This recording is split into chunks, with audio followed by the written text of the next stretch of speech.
in one age, called the Third Age by some, An age yet to come. an age long past. A wind rose on the Geek at Arms podcast. The wind was not the beginning, There are neither beginnings, nor endings to the turning of the Wheel of Time. but it was a beginning. Welcome to Woolheads, a Wheel of Time podcast by Geek at Arms. I'm Brian, and here's a man that I think surely must be Ta'Veren. It's James. The light illume you, Brian. And you as well, James. One last episode. And yeah, we're still going to spoil things, so if you haven't read the books, or if it's been so long that you don't remember what happened, this isn't the podcast for you. No, it is not. So let's go. Wheel of Time. Uno! Uno! Yes! Uno returns! Who cares about the Dragon Reborn? The dragon, what? It's the return of Uno! But in all actuality, it's episode 8, Que Sera Sera, What Was Meant to Be. Yes. The season finale is appropriately epic in scope, and while there were a few omissions and maybe a couple of missteps, I think it more than makes up for the previous episode. Oh, in spades. I had a couple of points of Copland talk, but we'll get to those in a bit. But overall, highly, highly satisfied. Not that the season finale of the first season wasn't epic in its own way. It had its parts. This one, though, tied a lot of disparate threads together in ways that I did not envision, honestly. Mm-hmm. But then again, we've established that my future casting is completely off the rails. So they pulled it all together, and they did so in a, you know what? I was just happy. But go ahead. One of my theory crafts was actually paid off. I can't remember what it was. I wrote it down, and now I didn't transfer it into my other notes. Oh, Ingtar. Not a dark friend. Yeah. I had a feeling. But production. Hair and makeup, I think, really deserve an award for this season. I agree completely. I still think Lanfear's eye makeup is a little over the top, but there's so much good stuff happening with hair in this show that I really hope that they at least get an Emmy nomination, if not a win for it. Especially for costuming. I made a point that I really liked the costuming that they have for the Suldam and the Damane. I'm not sold on the weird shoulder thing in their battle costuming. Mm-hmm. I don't know what's up. I either, I guess it prevents them from sitting down. It kind of grew on me. At first, it looked like it grew on them too. Someone was looking at some early sketches from H.R. Geiger and thought, you know what, that would look good in a lady's overdress. I liked it. I liked the battle makeup for when they were going into battle. It felt very tribal and confrontational and predatory. Yeah, and, definitely does that. Mm-hmm. I think they deserve an Emmy nod for special effects for this season. Mm-hmm. I especially liked how easily, quickly, and efficiently we see the Forsaken channel over your standard Aes Sedai. Right. Very small motions of the hand. Like when Lanfear doesn't even raise her hands above her elbows ever. When Moiraine was opening the ways, there's this whole song and dance and swelling of music, this beautiful pattern of the weaves that she made to open it. Lanfear that cool Trinity knot. Yeah. Lanfear just, holds open her index finger and her thumb, and you see all of that miniaturized between her fingers in an instant. Yeah. There were a lot of really big and impressive weaving effects in this one, particularly from Moiraine. Mm-hmm. Oh, yeah. That renewed water bond was really cool. Her physical performance to support both that and her attack on the Damane. Denamana. Do do do do do. Damanana. Do do do do. Sorry, continue. Oh, we're off the rails. Just some of Geek at Arms, is now blending and flowing over into to Woolheads. But her physical performance to support both of those was top notch, especially that ending stance that she was in when she got finished wrecking the Damane ships. Yeah. I really liked that a lot. I also want to point out that the music in both of those moments was particularly good and blended with what was happening in the scene very well. When I went to watch it a second time, I thought I'm going to really pay attention to the music this time because I've been ignoring the music. I got too caught up in everything else, and I still ignored it right up until the closing credits when there's nothing else happening. It's like, oh yeah, this is cool music. But when you go back to watch it a third time, pay special attention to where Lan and Moraine's bond is being renewed, and the fight on the beach, where Lan is absolutely owning it, and Moiraine is doing this beautiful weave dance and stance. The music was very well tailored for those scenes. I will try, but I imagine I'm just going to get caught up in it again. And I was so emotionally moved, particularly in the rebonding. Mm-hmm. They're just standing there looking at each other and just leaning in, and just Lan's face doesn't move, and yet you still feel what he's feeling. They're so good. Yeah, it was very good. As far as production, I wrote everything when the horn is blown. I enjoyed it all. I loved how Matt is giving some of his best performance in this season. Is running with the horn, and he sees a whole just column, huge group of Seanchan soldiers. He blows it. Time slows. They all appear around him. And I'm like, and they are just wonderfully distinct and unique. I'm like, there's Arthur Hawkwing. Mm-hmm. Oh, and there's I can't remember any of their names. It's been too long. The one with the bow, and so yeah, Brigitte and Brigitte. Thank you. And most important, oh no! I wonder if he's meant to be Geidel Kane, because he was fighting with two swords at one point. That he was, and he's terribly ugly. Yeah. Of course, in the books, Geidel Kane had already been spun back out into a small boy. No, he hadn't. I thought he had. I thought it had been established that the young boy who tags along with Matt's red hand was Geidel Kane reborn. I think he might have been, but Geidel Kane was at the Battle of Falme, and he was spun out sometime between then and when Nynaeve and Elayne encountered Brigitte in Tel Aron-Riod. Okay. Well, no, he was still in there the first time Nynaeve talked to Brigitte, because he appeared just as his shadow and told her that she was being foolish. I believe that you are right, but for some reason I thought that, once again, way too many years since I've read these books. Yeah. Just the way that they described the young boy, and the fact that he was an apt hand at learning sword fighting, and that he was as ugly as the back end of a dog. Yeah, I think he might have been Geidel Kane, because there's a timey-wimey thing going on with the World of Dreams. Yeah, so I still theorize that Olver was Geidel Kane, even though the timing doesn't seem to work. Thank you. That was his name, Olver. But I'm also totally invested in the idea that Uno is Geidel Kane too. I am 100% behind that. But I'd also be happy if we find out that Uno isn't Geidel Kane, but through his actions as a hunter for the Horn, he was accepted as a new hero of the Horn. Hey, he didn't really do all that much. You shut your mouth, Brian. You shut it right now. I'm not having that talk on this podcast. But we get some beautiful fighting from the heroes of the Horn, and I'm sure that if you want to find out who they all are, friends, someone on YouTube will have gone through the entire lineup and told you who they are.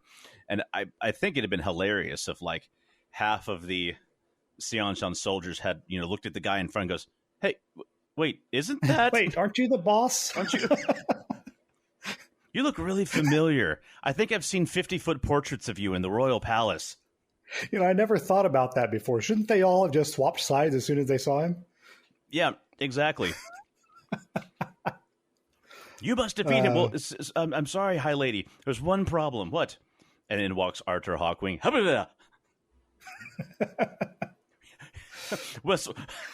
What's all this then? The only other one that I recognized was Amarasu, and she was the one that I don't know why Matt gave her the horn. And you notice it disappeared the second that he did. Yeah, she just poofed it. Mm-hmm. So that kind of confused me. I don't know what's going to happen there. Yeah, because it's also needed at the last battle. Mm-hmm. Yeah. We're going to need that thing again. Yeah. Anyway. What did you think about the design of the horn? It didn't bother me. I was prepared to hate it. As long as it didn't come out looking like a French horn, I was going to be okay. What it was going to look like has worried me a little bit, but I also decided that that's not that big of a deal that I should be so worried about it. So I liked the effect of when it was blown, the noise that it made.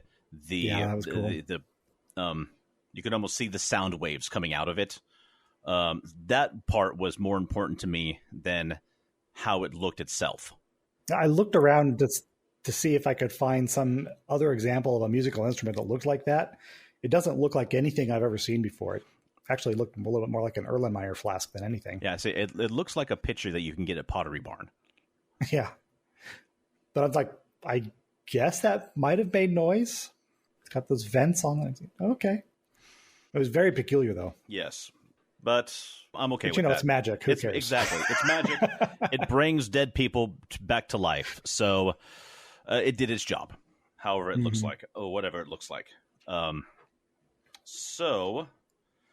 My final note is about the dragon itself. And no, not Rand. I'm talking about the actual dragon at the end. I don't remember what the scene was at the end. I believe there actually was a physical banner that was flown from some tower. But I liked the idea of Moiraine creating an actual fiery dragon, wrapped itself around the tower, and gave out a mighty roar. Yeah. I thought that was visually appealing, and I thought the effect was cool. I liked that it actually had a voice. And for all intents and purposes for this show, nicely done.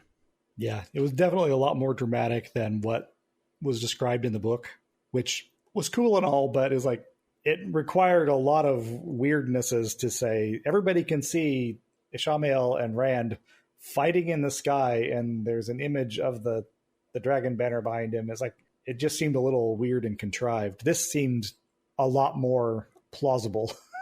Completely agreed. Speaking of weird and contrived, shall we head to Copland talk?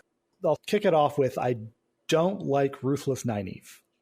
The Emonsfielders all have these shared values of mercy and respect for life. It's part of what defines them culturally and as protagonists.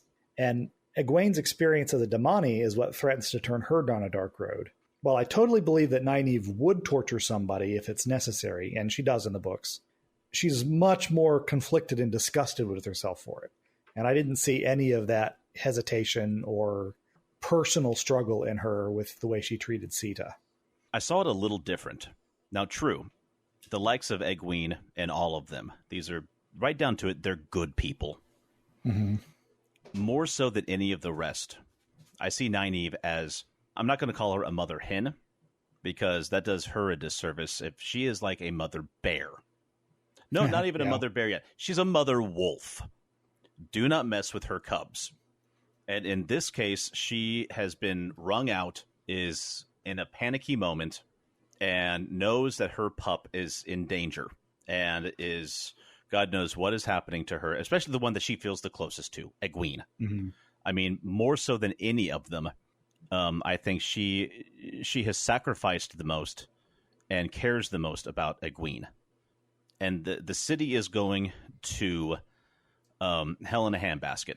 And this is a woman who is out of patience, is out of ideas, and is out of time. And that line that she said, "I will make you regret the day your mother ever kissed your father," ruthless. Mm-hmm. And I also kind of liked it a little bit. That probably says more about me than the character, but yeah, I saw determination. Whether or not she would actually follow through with it, who knows? But out of all of the Emonsfielders who have left their village, she is the one who is going to do what she has to do to protect the people that she loves and who she feels responsible for. Now, true, they've been scattered across the map, but I always saw Nynaeve throughout most of the books that she never gave up feeling responsible for the ones younger than her, for her kids. Mat, Rand, Perrin, and Egwene. Yeah, and like I said, I totally believe that she would go to the wall. But, we see Elayne's response to this, how uncomfortable she was with what was happening. I just wish we had seen some indication that Nynaeve felt guilt over the lines that she's crossing. I hear you. And to top it off, that plan didn't even contribute anything to the victory. Nope. Studying the Idom, Raima and Basan's defeat, capturing the Suldam, none of that stuff mattered. No, it at didn't. all. Unless one of the Shanchan who escaped just happened to notice the Suldam walking around wearing a thing. Yeah. I mean, if anything, it got Elayne shot in the leg. Mm-hmm. I think that we are at the whole side block of Nynaeve's block. I'm done with it. It should have. This should have been handled episodes ago. Well, I'm afraid that you're going to have to keep putting up with it through at least Lord of Chaos or something like that. Did it last that long in the books? It lasted forever. She didn't break through it until they went to Ibu Dar looking for the Bowl of the Winds. Was that book 4 or 5? It's like book 6. Oh my goodness. Yeah, I know. It took so long for her to get over that. But it's like I appreciated the end of season 1 a lot because they gave pieces of the victory to each of the characters. Mm-hmm. And spreading the glory around. And they did that to some extent here where, once again, Rand didn't do everything. Rand did almost nothing. But particularly Nynaeve and Elayne, I was disappointed that everything that they did in the last half of the show didn't affect the outcome. Yeah. It kind of, it cheapens all the pain, the suffering, and the fear that they went through to get there. Mm-hmm. And I wish that Rand had arrived at the top of the tower either 5 minutes earlier or 5 minutes later. Yeah, seriously. Because popping out right after, it's like, oh, dude, just like 45 seconds. And you could have made your contribution here. But it's like, I kind of wish there had been another scene in between. Mm-hmm. But oh well. The payoff of it was Egwene facing down with the Shamael, and I'm totally behind that. Oh, same here. 100%. In fact, that's in my the changes in the pattern. Egwene going toe-to-toe with Ishii. Well, first off, freeing herself. Mm-hmm. The whole collaring Rhenna, figuring out the secret of that the Suldam can actually channel. They're just completely weak at it. And I kind of feel like there should have been like a terrible feedback loop with both of them wearing the Idom and the bracelet. It's like punch her in the face, the other one feels it, and then Egwene feels it, and then she feels it, and their heads explode. Suddenly, the movie just turns into scanners, and that's the computer scientist in me thinking, no, you can't do that. Well, I had the same thought too, but I figured they just plot waved that away. Yes, that's exactly what they did. Mm-hmm. It made for a cool, dramatic scene. It did. And Egwene getting her own back. So I don't mind it, but that was the first thing that popped into my head was, wait, that's a really bad idea. A little bit like Lanfear traveling out of the ways. Really bad idea. Yeah. But her standing up to Ishii, was it in the books? Nope. Was it awesome to behold?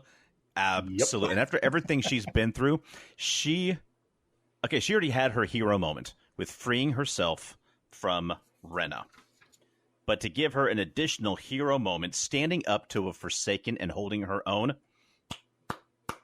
you get an applause from me. Well done. Especially since all we've seen Ishii do, actually we've seen this with a lot of the Forsaken. Whenever they want someone knocked down or taken out, boom, quick weave of air. Weave of air there. Weave of air here. Weaves of air for everyone. Considering the unlimited possibilities that are available through the one power, all the different weaves, I'm getting tired of them of just using the same effect. Oh, yeah. This is the same complaint I had about Jackson's Lord of the Rings when you had Gandalf and Saruman, these two ancient wizards, angelic beings fighting with each other, and it all comes down to telekinesis. This is not a wizard battle. Staff break dance. Like, Sword in the Stone. That's a wizard battle. Or at least give us, Voldemort versus Dumbledore. That was a cool one. That was a cool one. But yeah, the constant, I'm just going to knock you down with a blast of air. I guess it's easy, and it's something familiar. We see Liandrin do it. We see Lanfear do it. We see Ishii do it. It's the go-to move and also the go-to effect whenever they want to take down a couple of people at once. And maybe it's just like really low energy. It's very easy to do. Just a flick of the wrist. Wingardium Leviosa. Oh, wait, sorry. Wrong series. So I like the little fire arrows that he used, though, and Rand used them, too. I like that as well. We get to see Rand do another instance of him doing making something with his weaves and not just channeling pure energy or fire. Yeah. Speaking of that, though, as much as I miss getting to see the sword fight, I like that change to the duel because Rand was definitely not ready. No. So I like that he just Indiana Jones'd it. I'm back and forth. I loved that he just took out a couple dozen guys with the cool fire knives. I'm like, yay, I like that effect. But it's the same effect that we saw with Sioun in the last episode. Just now it's with a guy. And I really would have enjoyed a duel between Rand and Turok. And I think that we should have gotten a duel. I know Rand doesn't have the training for it. I mean, he's not in the books. He could hold his own for a few. TV show Rand, not even close. But that whole let's see what I see you have a heron marked blade. Let us see what a blade master on this side of the ocean can do, or what he's worth. That line was wasted here. Mm-hmm. But it was kind of humorous because it reminded me of the Indiana Jones scene. Oh yeah, with the whip and sword. Nope, you're going to see a gun. One thing that did bother me, and this was at the beginning. So, just 3 Aiel out on a morning walk. Just heads held high, just walking towards the city like we do. Seriously? They're just going to stroll right up to the front gates? And then they just keep right on strolling through the city. I'm like, oh, come on. Come on, guys. That does not do these warrior women justice. What would you expect? Because the Shanchan don't care who comes in and out. As long as you say, oh, yeah, obey, wait, and serve. Sure, whatever. They just let you walk in. Do they know that? Perrin does. It just seemed a little too nonchalant to me. Yeah, I can see that. But speaking of Perrin, this gripe, a serious gripe, can be summed up in one word. Hopper.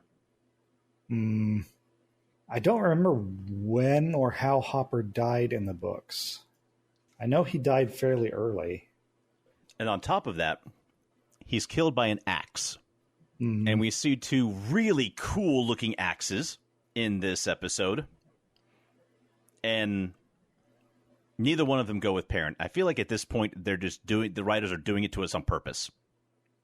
That being said, though, I thought it was a cool effect where Hopper gets killed and we see like his spirit float up out of his body.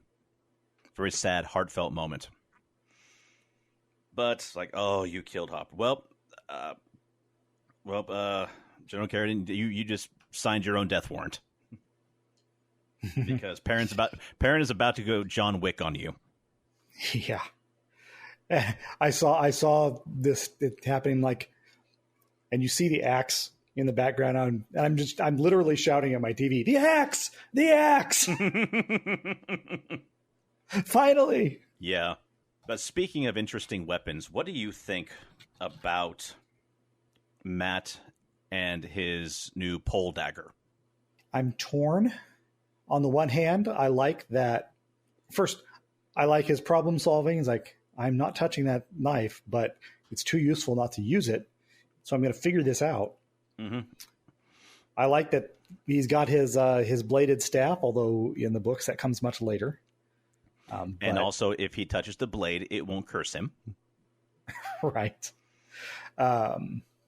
This is kind of belongs in my theory crafting. I'm wondering, does he keep the staff? Does he still have to be broken away from it by the Aes Sedai. I don't know how this is going to go. I had kind of seen that he was already broken away from it, but even if he had, it's he's still basically an addict. Like someone who was addicted to drugs, went through rehab.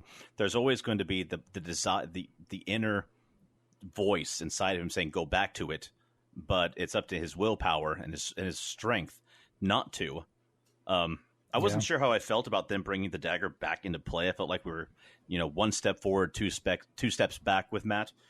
Like you said, I loved his problem solving. This really shows what a clever dude Matt can be, as someone who thinks outside the box. That's what his character is all about. And once again, I liked the music during this scene. Felt very MacGyver-ish. Again, I'm going to have to go back and watch it again. I was paying too much attention to the window. I guess that's my thing in this show is windows. Is that what we should have named the podcast? Windows, a Wheel of Time story. In this episode, we'll take a look at the 4 to 5 different varieties that we saw in Tar Valon. See, I feel like I'm going to write a paper on it at some point. When the fact that he did take a staff and wrapped the blade around it, or wrapped the blade to it, tied the blade to it. It doesn't seem like a real sturdy weapon. That's exactly what I was about to say. My first thought was, that's not going to hold, my man. I hope that at least have a notch. Yeah.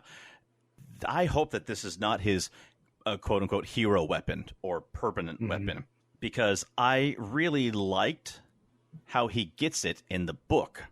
The story and the sacrifice that he has to make to get it, and also his bladed staff comes with another little trinket that serves him very well, is essential to his character later.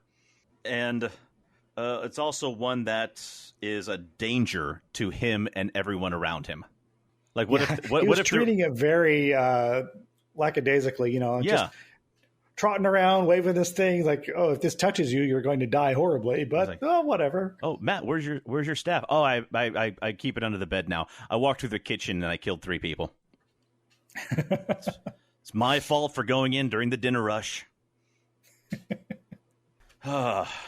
But there was so much more that I really did enjoy about this episode. Even from right at the beginning when we got the sealing of Ishmael. Yeah, again, more backstory on him and Lews Therin was nice to see. And I loved the fact that the entire scene was done in the old tongue. Gave it that sense of ancient history. And it's purely because it was all in subtitles. Like, ooh, subtitles. This must be from the past. Fancy. It's like a foreign film. What do you suppose those things are that they have on their hands? We've only seen them on Lanfear and Ishmael. And at first I thought it was just an affectation, just a piece of Age of Legend fashion that he is keeping up because, he's the type of person that would think that everything was better in the past. But then we see all of the male Aes Sedai in the Age of Legends wearing one as well. So I think it was either a symbol of status, much akin to the rings that the female Aes Sedai wear today, or it might have been a type of ter'angreal. That's what I was wondering, is speculating about, it might have been a ter'angreal. It obviously isn't just an angreal, because then Ishamael and Lanfear both having them would make them incredibly strong. Yes. Particularly since, whatever happened to the one that Rand had? He had it when he was fighting Ishamael. I don't remember what became of it. I forgot that he had one last season. Yeah. I mean, he carried it around for a long time in the books. He found it in Ruidian. I've forgotten. But then again, I had forgotten that his sword got melted, stabbing Ishii in the chest. So I'm glad they kept that. Although I would have liked, it would have hit harder had we seen him use the sword. Yeah. And if Shamel hadn't just stood there, oh, here he comes. Oh, look, he has a sword out. I'm just going to stand here. What was that all about? Seriously, the look is like, oh, please. You're loose there. What are you going to do? Stab me with a... And I was... When I saw him confronting Turok, and I saw, oh, hey, he actually does have a heron on the handle. So that's how he's going to get branded. I'd never noticed it before. Yeah, neither had I. But then he actually grabs the blade. Like, well, you don't do that with a katana. Like, you know what? I am going to say I am kind of glad that we did not get a Rand Turok fight, because the weird herky-jerky movements that he was doing with both the sword and his fingernails all over the place would have made the fight comical to me. Yeah. I don't see that fight having gone in any way satisfactorily. I could have seen the second one of those nails gets chopped off. You're like, I must banish myself until I am until no one look at me until I am presentable again. Don't look at me. Don't look at me. And Rand's just standing there like, the heck? I don't know what's happening. The one guy still stabs himself. My High Lord has been dishonored. Rand's just like, I am so confused. He looked a little bewildered at that point anyways. Like, I deliberately spared your life because you didn't have a weapon. Yeah, okay, whatever, dude. Yeah, seriously. We touched on Lan and Moiraine. And I loved that scene between them on the beach. It was amazing. Yes. That scene, it needed to happen. It really did. For everything that those two have gone through in this season, a rift had been created. And I love what Moiraine told him. You know, when I said that we were unequal, it's because you were so much greater than I am. Yeah. I kind of suspected that's what she was where that was gonna be headed when she first said it. Mm-hmm. I didn't know she was gonna get quite that sentimental. I figured, well, you're a king and I'm only, like a duke, a duchess or something. So yeah. But yeah, it was very nice. It was. The healing needed to be there because, as we said at the beginning, spoilers, friends, the break between them is coming. But till then, those two need to be unified. Mm-hmm. And such a great fight scene on the beach as well. Oh, yeah. Showing this is what a warder is. Yes. Taking out a couple of dozen Seanchan, catching arrows mid-air, and then stabbing them into another opponent. Come on. And there was kind of this thing that you could see on his face. Is like, okay, I've got this arrow. I'm not going to waste it. Which of these guys should I stick it in? Eeny, meeny, miny, mo. And this was the Moraine's weaving in this, the range at which she was doing it and the power she was exhibiting. This is like way beyond anything that we've seen anybody, even the Forsaken, we haven't seen them do something at this scale yet. And Lan even mentions, you're faster than you were before. I did like the callback to her carrying water up the hill. Mm-hmm. But I also had that thought as she seems happier and she seems more powerful than she was before being shielded. Yeah. So I guess maybe she was trying to push through the block all that time and just built up her one power muscles. There you go. But I mean, that was like, what, a mile, 2 miles away? And she's sending fire weaves underwater. And she's creating basically she creates, now kids, let's follow the bouncing fireball. And takes down a small fleet with it. And I thought the amount of distance a person could channel was due to their sightline and individual strength. Like the further out you go, the weaker the weaves get. Mm-hmm. But I mean, she was a powerhouse in that moment. I remember just reading something about an Aes Sedai. Oh no, it was one of the Ashaman who was convinced he couldn't affect anything far away from him. So he had this range of about 30 feet, and then his power fell off significantly. And it was just completely in his mind. So maybe the Aes Sedai, maybe most channelers have a similar block that's really far away. I don't think I can hit it from here. So maybe she just pushed through something that some artificial limitation. Maybe not having the power for so long, when she gets it back, she's got a fresh new perspective. I mean, any mental block that she would have had would have been forgotten. Or, she was just storing it up all that time. Mm-hmm. Well, hey, if I don't channel for 4 months, I can do something really impressive. It's like when Iron Man gets hit by Thor. Yeah. Power levels at 135%. I do love it when we do see historically accurate or semi-accurate technology in shows like this. And when we see them in use, I about stood up and yelled, "Trebuchet!" Yep, I appreciated those too. It hit one thing, threw again, "Trebuchet!" Every time it fired, I wanted to yell, "Trebuchet!" Because it was useful and it was effective. I loved the fact that when it hit the top of that tower, okay, nothing would have exploded in a fireball unless, like, maybe one of the girls was channeling at that exact moment. But just the fact that the blunt impact and shockwave from it, and also the shrapnel, the stone shrapnel created by it, just made an absolute mess of the top of that tower. It was wonderful to behold. See, I think maybe the Damani prepare for battle by drinking gasoline. Lots of firepower. Headcanon accepted. That's what the mouth guards are for, so they don't burp. One girl burps, they all go up. Solved. We figured out the magic binky puzzle. I did like Egwene just spatters out on the floor. Well, we are over the time that we normally allot for this thing. I'm having a lot of fun, though. So am I.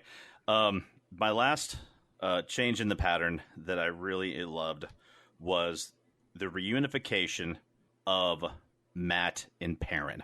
That was such a great scene. Yes. Perrin, the Aiel, and Loial and others, they're looking down this alleyway. They hear screams. There's just smoke and dust coming from in the area in front of them. They're Avienda says, "Get ready," and they pull their masks up. The music swells, and running as fast as he can, almost as goofily as he can, is Mat. Wait! wait, Perrin, Mat. I love a scene that so skillfully pulls the rug out from under you. And it totally did that for me. I had to go back and watch it 4 times because of how great Mat was running onto the screen. And their reunification was so honest. Real. And 100% real. Yes. And that is another thing that this new Mat is doing so well. Nothing is guarded with him. You see his emotions on his face. Yes. I love him so much. Same here. And he's just so happy to see Perrin. And Perrin is as well. I mean, they grab onto each other. And it looks like for a moment that they just don't want to stop hugging. But they're like, no, Rand needs us. And also, there's a bunch of guys chasing me. Who are they? They're friends. I hope they can fight. Well, the season is wrapped up.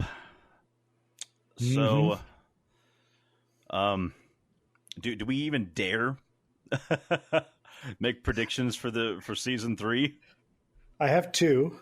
Okay. The first is I think they're going to skip the redstone doorways. We talked about this, alluded to this earlier. But Mat's getting his memories unlocked by encountering the heroes, and the tea, whatever that was about.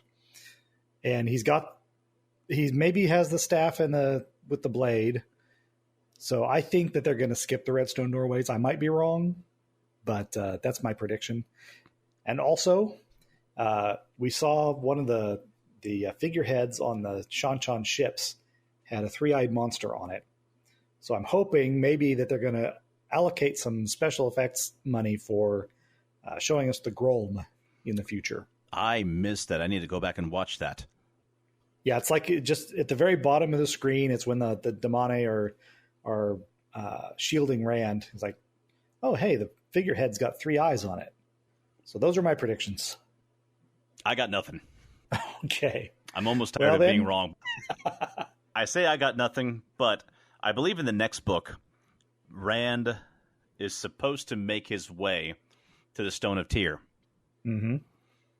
Because there's a big shiny sword inside that he's supposed to claim. Yep. Are we going to get that? Or are we going to see him heading to the Aiel Wastes? I sure hope they do Kalendor, because that is going to be too cool a scene to skip. I agree. I think Kalendor is kind of essential. It is very essential. But then there's been other things which I thought were essential and have been kind of left on the wayside. Yeah, we haven't heard much of the prophecies, so they've never mentioned the Stone of Tyr or Kalendor. Nope.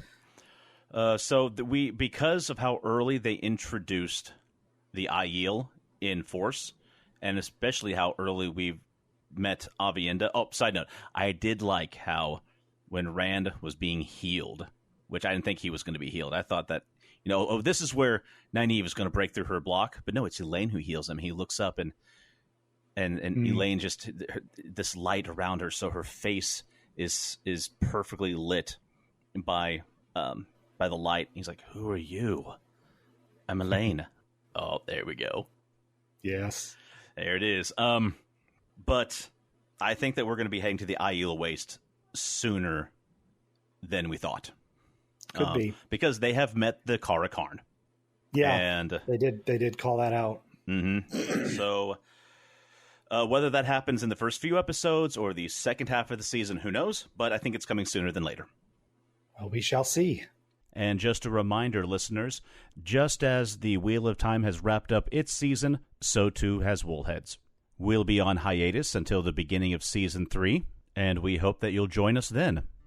And for the last time this season, the light shine on you, and may you shelter in the palm of the Creator's hand.